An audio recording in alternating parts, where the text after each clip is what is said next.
day 14, and here we are coming to the end of Mark chapter 6, and quite a difficult passage to read this morning as I read of the end of John the Baptist's life, and not a pleasant end, not a celebrated end, not a wow, this guy was amazing kind of end, but no, a demeaning, harsh end.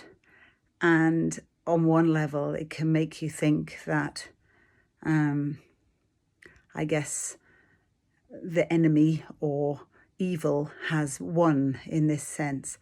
But actually, there's a real understanding as we think about how we started Mark in the book, in the first chapter, where we started with the ministry of John the Baptist, where he was the one who came to prepare the way for Jesus. He was the one who was called to speak out and to call people to that place of repentance, to prepare their hearts for the coming of the Messiah. And he did that. He accomplished what God sent him to do. He ran the race, as Paul would say. He finished what God had asked him to do, and he did it with courage. He did it with boldness. He spoke truth. He challenged people.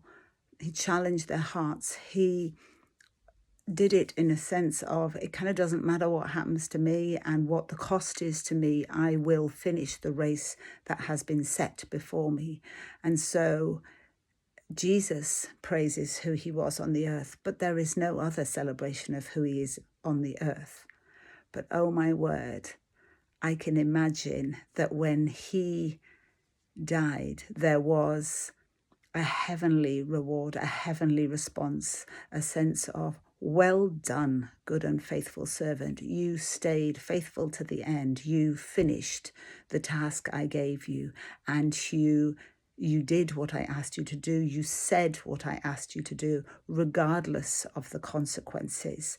And we know that there are people all around the world who are persecuted unbelievably for following Jesus. And so here in the British Isles, it isn't quite like that, although I think those days are increasing. And I'm praying for the courage, the boldness, the heartfelt wholeheartedness, as in a sense, willingness to follow wherever Jesus leads and to say what he wants me to say and to do what he wants me to do.